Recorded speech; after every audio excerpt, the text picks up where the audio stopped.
Global brains, people. Let's get to work. How hard could it be? Well, to talk about how hard it could be, we're going to end, we're going to have the finale of the Global Action Summit right now with a panel discussion that for me is engages people who are the future. Now, one of the things that I found striking and ironic when I was graduated from high school was that people told us that we were the future. And that was a long time ago. That future's come and gone. But now we are going to engage people in the future that we're all faced with here with climate change. So I'm going to introduce our panel members, and we're going to have a discussion, and we're going to take some questions from you all sent to us by Twitter. And I believe in the next hour or so we will be able to change the world. So our first panelist is from 350.org. You know, the organization based on the title of which is based on parts per million of carbon dioxide in the atmosphere. Please have a round of applause for May Boeve. May Boeve is coming out. The CEO of Unilever, Polman.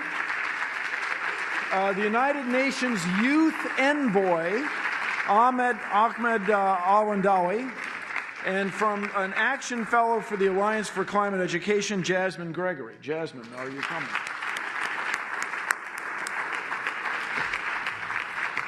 Thank you, thank you. So, greetings.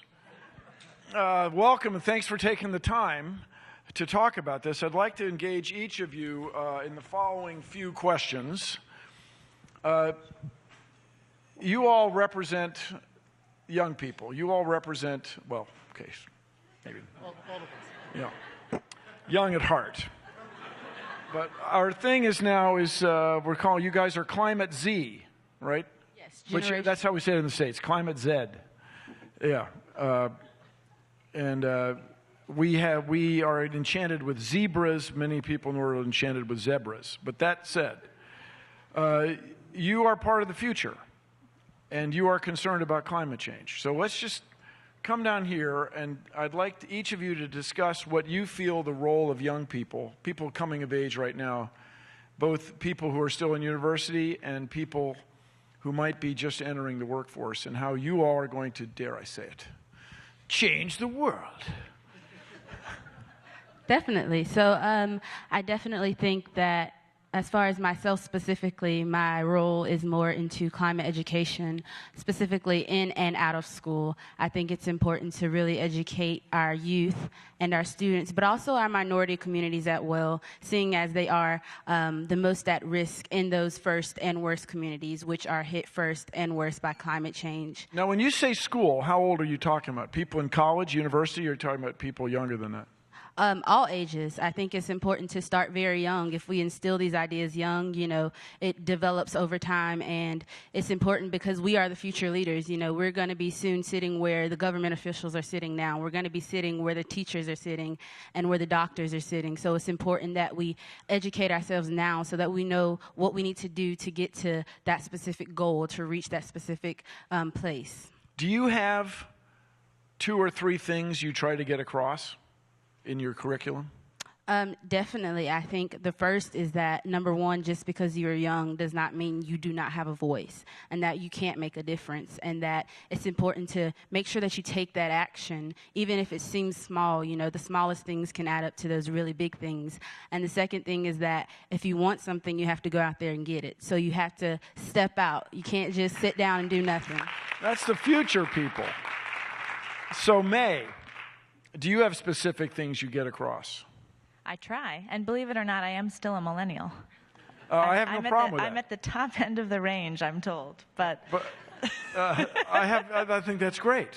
Good. I had to prove my youthiness on this panel. It's great to be here, and I think the most important thing to convey from our perspective is 350.org works all over the world to try and activate the existing movement for climate action. And we're sitting at this incredible moment in history where the economy of the past, powered by fossil fuels, is coming to an end, and the economy of the future, powered by 100% renewable energy, we can start to see it, but how quickly will that transition happen is the question we have to face today. And we know that the Paris Agreement was a big step forward, but those commitments are not going to make themselves. We have to go out and get them done, like you were saying. And as we sit here right now, there are actions happening all over the world. People who are stopping coal plants in Wales. This happened 2 days ago. Yesterday in the Philippines, 10,000 people marched to say no to coal in that country. And today in Brazil, people are blocking the main highway in Sao Paulo that delivers coal. So people are rising up to make sure those commitments get met. They're going to keep doing it. So that's good. Protesting is good, and blocking technologies that you think are part of the past instead of part of the future is good. But is your organization doing things to get people in those countries, let's say the utility managers in those countries, utility workers, thinking about the next thing? Absolutely. And honestly, I think most people in positions of power are trying to do the right thing about climate Position change of right power now. is a kind of a pun. It is in this issue, absolutely. Yes, yeah. I think our role is to try and create the conditions for the right political decisions to be made. And we like this quote that was said by David Brower, who's a famous environmentalist in the US, and he said, "Politicians are like weather vanes, and it's our job to make the wind blow." And so what we try to do is create that wind, and whether that's power for solutions and making cities pass bold 100% renewable commitments, or if it's stopping the bad stuff, that's what we want to see happen, and that's what we're out there trying to get done. That's great. So you're talking about government and policies, but now, Paul, you're the man. You represent a corporation, right? So what's your take on the future? Very positive. Good. Okay. Ahmad. No, so what is Unilever doing? Why are you doing it? And what do you see the next few steps? Let's say... Well, first of all, I wanted to be on the panel with millennials. When Bob Orr said, "Do you want to be on the panel?" I said, yes, because I believe it's a state of mind. It's not when you were born. So right on. So we're going to take some Instagram stuff right now? Yeah, Instagram selfie afterwards. No, it's very clear that we... Can you get the microphone just a little closer? Yeah. It is very clear that we are past the tipping point. I think what happened in Paris sent a clear signal to the private sector also that we're going to decarbonize the economy. And even in this country, you heard the lady from the EPA before very clearly say people starting to understand the enormous business potential that is there. If you just take the macro numbers on the investments that need to be made, you can move this economy forward and decarbonize it with 2 to 3 trillion investments a year, which is 2 to 3% of a global economy. It is fairly negligible. If you don't do that, you incur costs that might be 15, 20 trillion. But the opportunities that come with it are just enormous anywhere you look. Can you speak specifically? Well, what you do specifically is, I think if you want companies to get involved, which increasingly do, companies like ours would be part of the RE100 initiative. We want to be carbon positive by 2030. If the whole world would be doing that, we would not be sitting here. We need to use our brands and technologies to give consumers alternatives. We need to change consumer habits. One of our brands is Ben & Jerry's. And one of the goals I have before I'm done in this job is to make Ben & Jerry's as an ice cream carbon neutral.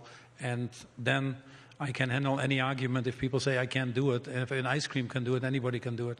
We're using the brand like Save Our Swirl, one of the best things that is happening to our ice cream business. So you use your brands. The second thing you do is you use your value chain to drive transformative changes. Companies like ours obviously have a certain scale and can make an influence. You have to work your value chain. Initiatives that we're doing, for example, of getting out of deforestation, the Tropical Forest Alliance, moving all of our ice cream or beverage cabinets to natural refrigerants, climate smart agriculture. I saw Andrew Steer here leading the initiative 12.3, which is the goal on food waste, so transformative changes. The third thing you have to do is work with government and policymakers. The Climate Price Coalition is a good example of that, Carbon Price Coalition. Calling for a price on carbon is obviously a must, but we still have an enormous amount, 600 to 800 billion of perverse subsidies the divestiture movements that are coming in the financial market. So we try to do that. And then the fourth thing that we try to focus on is, very briefly, enormous amounts of commitments made in Paris by many stakeholders in the process. We need to enroll more companies, and we need to follow up on those commitments. If we would just do what we agreed in Paris, we would be farther ahead than the policymakers actually have agreed. So let me ask you, not that it's all about ice cream, but do you feel that consumers want this product more, or it has more value to a consumer when you advertise its origin or its carbon neutral feature? Well, it depends on the products, but if you provide consumers price and quality. You're saying it's whether it's Rocky Road or Cherry Garcia? Well, let me put this one. Let me put this to you, because both are great flavors. So I don't want to. In my job, I don't want to disappoint anybody in the audience when it comes to Ben & Jerry flavors. That's why you make so I'm the not different going to, flavors, right? Exactly, to keep everybody happy. But if you just look at the statistics, why companies should take notice. We're very close in the US, for example. In 2020, more millennials will go to the voting booths than baby boomers. If you look in the world might be 4 billion years old, but actually half of the population in the world is below 25 years old. And so it's a very young world. So if you see what these people want and what they're asking for, a little bit more purpose-driven, and they're actually putting increasingly their money where their mouth is. So obviously you need to have a price that makes the products accessible. You need to have a quality that is sufficient. But these things are just stable, the name of the game to enter in the first place. Then, very quickly, you will see that differentiators are being made. Now, they might be different. Some it's animal testing, some it's if you have labor standards in your supply chain, and others it's for carbon. It's basically what I call the Sustainable Development Goals, but you do need to play that. And if you don't participate, you're going to be a dinosaur very quickly. That's great. All right, now, these are non-government organizations. Then we had corporations. Ahmed, you... If I may correct you, I'm not government. I always call myself the biggest NGO in the world, so we're all NGOs here. Let's be very clear. Oh, that's good. That's cool. But you... I don't represent business to start with. So. No, you represent the United Nations. Is that right? Yeah. And the idea is to get everybody to work together, to unite nationally. That's where they got the idea for the name. It's true. And the logo is great. No, it is. It's great. So along this line, are you working with all of these groups, or are you involved in something else?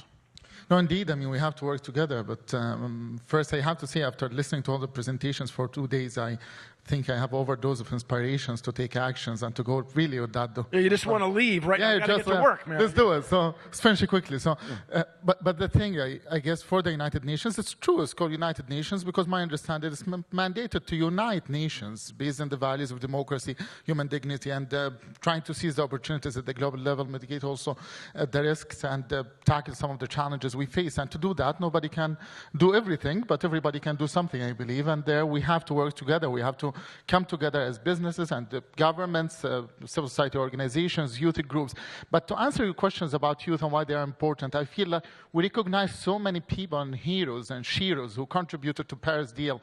And I want here to pay tribute for the massive youth movement out there who have been championing for this, have been pushing for this agreement to be signed. They protested in the streets of New York, hundreds of thousands of young people.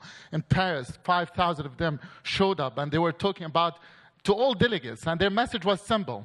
Nobody's allowed to gamble with our future. This is our future.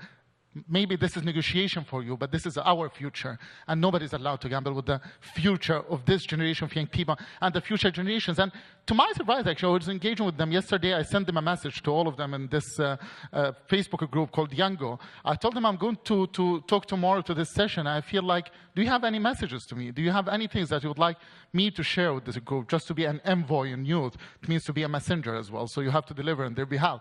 I carry some of these messages, and their role is see us, talk to us, and work with us.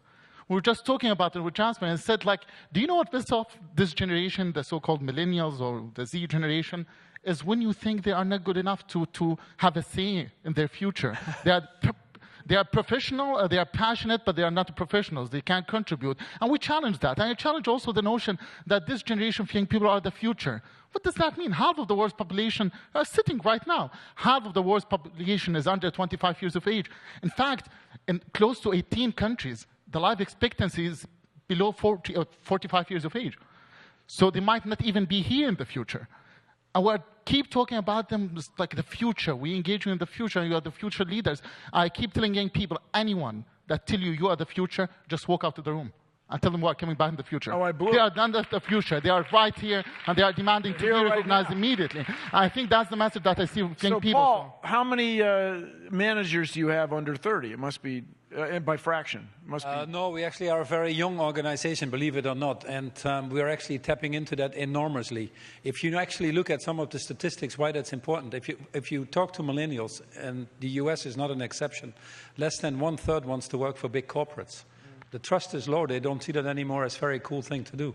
They really want to either start their own social enterprise or work with something that has a little bit of a deeper meaning. Since we moved to what we called our Unilever Sustainable Living Plan, which is decoupling our growth from environmental impact and doing many other things, we are actually the 3rd most looked up company in LinkedIn after Google and Apple. I can't explain it either to my 89-year mother, but I can tell you that everybody that applies to the company, 1.8 million people a year, are doing this because of our business model, because they say we want to be part of something where we make a difference and leave this world in a better place than we found it. And our system is very simple, which we are trying to say to every business. If you run a business, explain to me what you do to make this a better world. If you have a hard time explaining this and you cannot get past the quarterly results or the share price or the benefit on your shareholder, you really have to ask yourself how long you will be in business. And the reality is, in the US, the average lifetime of a publicly traded company now has dropped to 17 years. And we have to ask ourselves, what are we doing? The issues that we try to solve here, the sustainable development issues, because we're talking climate change here, but it really is a development issue that we're talking. We should have never called it climate change. I think that confused a lot of people. We're talking development issues. And if we really want to solve these issues of food security, of hunger, obviously of climate change, of access to clean drinking water, of inclusion in the workforce, we need to have plans that are a little bit longer term. And if businesses move to these models, then they will automatically be part of this movement and actually will get rewarded. There is increasing evidence, fortunately, with the internet, age of transparency, all the things that you have, that if you follow increasingly the Sustainable Development Goal paths, even in your own business model, you'll have a higher return. Any investment we make on making our model carbon neutral or green energy, if you want to, has a less than 3-year rate of return. It is a no-brainer. And increasingly, the technology obviously helps you. If you don't make the moral charts on this and you are only in the economic front, the economics are starting to drive you to it. The cost of not acting increasingly is becoming higher than the cost of acting. Can we solve all the problems now? No. That's why we make a plan, a multi-year plan. But the reality is what has been agreed in Paris is not enough, it's way too late, and we need to advance and accelerate. So that is really why we're here and trying to do this. Now, forums like this are not going to do this because we're all talking to like-minded people. But we have to go out now and get going on this, just like you're saying. Absolutely key. So is there anything you want to add? May, is there something you want to say about the criticism all the time is it's too late. There's nothing you're going to do. Since it's too late, we shouldn't even bother addressing this issue. Paul, you're saying the economics of it motivate it, but what about the naysayers? That's with whom you deal all the time, right? Well, we should be real. We're the closing panel of this event, and there's been a lot of stories of inspiration of what's happening at the local level, all the changes that are being made. Quick show of hands of how many people learned one new thing about one new climate initiative going on at this event. So there's clearly a lot happening, and we should all be very pleased about it. I think the question for the moment is, can this momentum continue, and what is it going to take? And I was talking with Marianne Hitt from the Sierra Club, who's helped shut down all those coal plants and create a just transition in the hallway. And we were talking about this issue of how do you stay motivated when we have all of this momentum and we can see the planet breaking apart every single day. There are multiple examples across our planet of how quickly the changes are accelerating. Look at the forest fires in Alberta. Look at the coral reef die-off in Australia. Look at all of the extreme weather events that are affecting many, many parts of the world. everyone knows this, but if we're not honest with ourselves about how that affects people who are new to this issue and who want to get involved, we have to constantly be pushing ourselves to think about that and to be honest about the fact that a lot has already been lost. And we cannot waste any more time. We have to keep fossil fuels in the ground. And it's going to take a lot of risk from a lot of people. We were talking about this backstage. It's going to take peer pressure from companies like yours pushing the fossil fuel sector to give up the habit. But we can't be complacent, even from all the gains that we've all made, because everyone in this room has been working on this for a very long time. So whatever it takes to keep us inspired and keep us at this, that's, I think, the question of the moment, and that's how we respond to the naysayers, is a sense of hope that's grounded in the reality of our changing climate. Jasmine, right on. Jasmine, are your people of your Generation Z, are they angry? Some of them. I think it's more frustration than anger. They're frustrated with those people who won't listen to them, who've told them that they... Sorry, what? Those people who... I'm kidding. Okay. Yeah, they're frustrated because they've been told that their opinions don't matter, even though it is our future. And it's kind of hard to tell someone that their opinion doesn't matter about their future. So I think it's more frustration than anger. But you do have that frustration turning into anger because there's not a lot of help and there's not a lot of motivation for the youth. So, Ahmad, were you going to say something? Yeah, I think it's just in the same spirit, I would say, what we need in order to achieve this ambitious agreement and a must-achieve, I would say, one that we realized in Paris. Not only the INDCs, but I often talk about the IDCs and the IBDCs, the individuals and the businesses who should make their own commitment, that they should stick to these commitments. And that's what we need. I mean, we have to break down that agreements and to realize what are the roles of the individuals for reversing climate change, and same for businesses, but also for communities. And one of the feedback I get from this amazing network that's called Yango of individuals and organizations working climate change is the role of communities and the need to work at the community level as well, where young people are. The biggest opportunity we have in our world today to reverse climate change is young people. They are the largest generation in the history of humanity. They are the mobilizers, the innovators, the voters, basically the ones who are able to take risk, and they are the ones who understand what's really at stake today. As I said, it's their future. I think we have to recognize them more, and we have to open more venues for them to come forward, and not to have them as afterthought in the discussion. Well, the point was made earlier that what makes it, in the example of a city, resilient is that the community, that the neighbors know each other and they get along. If something goes wrong, you help your neighbor out. And I cannot help but think that Generation Z and people young at heart are more connected than ever. No, we are on our phones, we're on our laptops, whatever, finding out what's going on in the world in this democratized, informal way so much faster than certainly in my parents' generation. There's no comparison. The comparison is there's no comparison. And so we have to, I feel, of course, strongly that we have to take advantage of that. And along that line, we have some questions from Twitter, like everybody to address. Now, I don't know how much you all know about Twitter, but it's an electronic medium. And the questions were presented to me with this technology that some of you may be familiar with. So we'll start with one that, just out of fairness, we'll do all three. But the first one I think we can dismiss quickly. It's from Emil. Can you describe some of the worst things that could happen if we continue on our current path? You should answer that one. Yeah, go to the movies, all the apocalyptic science fiction movies, and about double it. No. The big problem, I think, if we don't do anything about it, is flooding, is coastal flooding. I think that's a huge problem, where you have half the people in the world living on seacoasts and much more than half of the world's economy taking place on the coasts. And if you get this much water in the floor of your house or your warehouse, you're going to leave, and where are you going to go and who's going to pay for it? I mean, I see that as a really big problem. Now, if you've never been to Fort McMurray, Alberta, How many people have been to the surface of the moon? Anybody, have you been there? It looks about the same.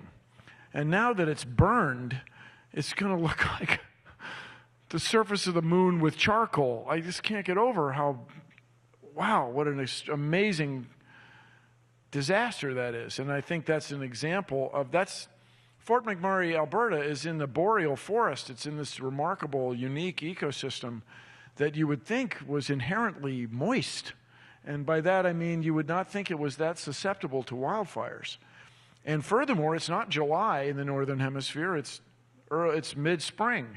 So if you can get a wildfire in a place like that, man, that's really indicative of the kind of stuff that, if nothing else, displacing 8,000 workers in an afternoon is a very expensive undertaking, let alone the destruction of all the infrastructure, which objectively is there to extract fossil fuel in the dirtiest, just craziest way imaginable.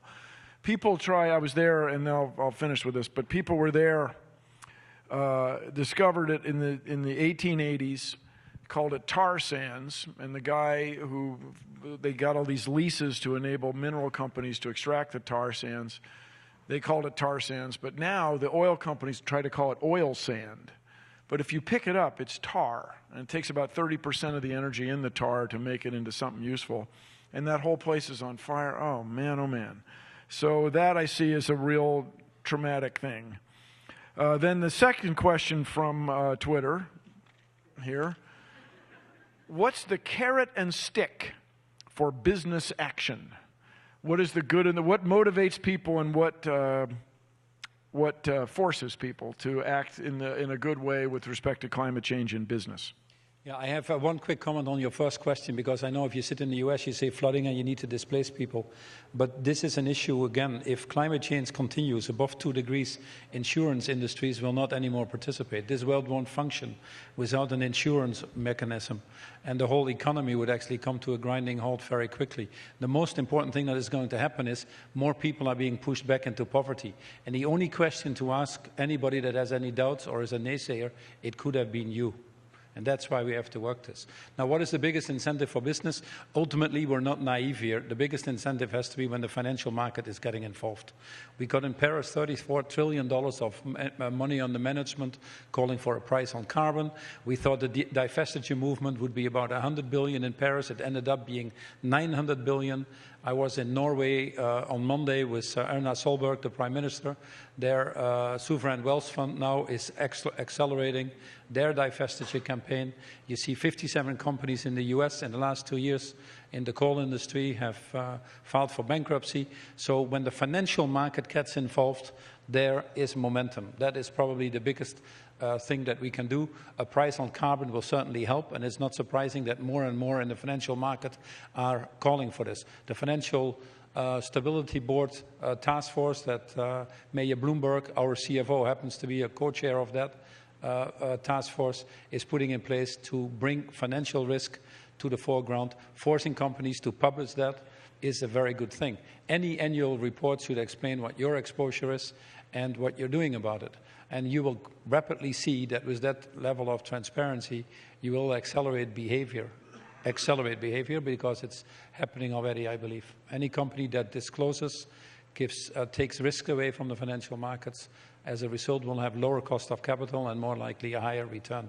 And that is the ultimate driver, unfortunately, may I say, still of this economy in our very narrow definition of GDP. There we go. So it's both. The business is going to be both the carrot and the stick. Guys, this has just been great. I really appreciate this. I just want one last lightning round question. Do you feel that we need the equivalent of what in the U.S. would call a moonshot, where what motivated the United States to spend 4% of its federal budget on going to the moon was the Cold War, competing with the former Soviet Union? And they accomplished great things. It eventually led to the internet. It certainly led to Teflon and Velcro and all these other wonderful things. But computer electronics, high-speed electronics, are really derivative of that effort to get to the moon. Do you guys feel that there's something equivalent to that in climate change or climate policies? Start with you, Jasmine, take it. Sure. I think climate change is the moonshot. This isn't just an environmental issue, it's an ethical issue. And we're talking about millions of people's lives, and we're talking about businesses, and we're talking about economies. This is something that we can't sit by and not address. We shouldn't have to have those incentives because this is something that you should want to do morally. We're talking about people here, human beings, not money or competition or that title. We're talking about human lives. So I think that remembrance of this is because of human lives should be that moonshot. Right on. Yes. May. I think we need the moonshot, and I think our hope are movements. I think around the world, people are showing that they're ready to put everything on the line to see climate action taken seriously. And if you haven't heard about it yet, I encourage you to check out Break Free. This is the series of actions I alluded to at the beginning, where people are moving heaven and earth to try and make sure that they can live in their communities for generations to come and not be displaced by a coal plant. So check that out, get involved. There's an action in DC next weekend. Talk to me after. Paul? Yeah, it would actually help if we would rally, but I think just doing what we've agreed in Paris and setting the bar high there would already go quite far. But if the world would go together, put some funds together to accelerate, especially on the side of technology, we could do a lot. More important now than ever, because we're not able to create jobs, we're not able to grow economies. Interest rates are very low. This is the moment to do it. There we go. Ahmad. Yeah, I would say this is our last shot. It's a survival shot indeed, and we need to send the right signal to this generation of young people, to future students, to go and study more and to go more in investing their energy and time in renewables, and to find also make sure that they cast the green votes going forward, and they will be on the right side of history. We have to send the right signal. We have to convert more people to this movement, and we have to get young people on board. That's my message. Oh, one last point, Please. actually. Just my team, they say hi, they all admire you, and they told me just to say hi for you. So just I have to say it. For the record, I think they're watching. So this concludes the whole two-day conference. I'm delighted that everybody took all this time to come and share. As once again, for me, the panel, of course, was the highlight of my life. But when you just meet people, just walk around and make connections. The modern verb is network. You just meet people and find out what other people are involved in. It gives you ideas, let alone direct business interactions or direct legislative ideas. And so I was really honored to be included in this. And along this line, I want to thank the various people who helped organize this and made the Climate Action Summit, I think, a success, because it's part of this bigger thing. It's, as I say all the time, it's not any one thing that's going to change the world. It's everybody's actions working together, and working together is why we have conferences. So COP21 in Paris was certainly a big part of that process, and this Climate Action Summit is another step, another brick in the stepped pyramid, in the ziggurat of success for humankind with respect to climate change. So I'd like to thank the CEO of We Mean Business, Dr. Wallace Lowe, the CEO of the Global Environmental Facility, Nigel Topping, the President of the World Business Council for Sustainable Development, Dr. Naoko Ishii, the President of the Rockefeller Foundation, Peter Bacher, the founding partner of Compact Mayors, Judith Roden, the World Bank, Michael Bloomberg. What are you laughing at? Oh, because I'm getting him out of order? But I'm saving the best for last, people. His Excellency, Mr. Ban Ki-moon. Thank you all for this. Yes. And they've taken off. I'd like to thank Al Gore as well for coming. He went out of his way. He's a busy guy. And especially everybody, let's thank this panel. They did a great job. Jasmine, May, Paul, and Ahmed. So I just feel strongly this is another important step, everyone. And thank you all for coming, working together. Humankind is going to address climate change. One way or the other, the Earth is going to be here. What we want to do is save the Earth for us, for the humans. So come on, everybody, let's go out there and, dare I say it, change the world. Thank you very much. Go Climate Action Summiteers. Let's go. Thank you. Thank you, guys. Thank you so much.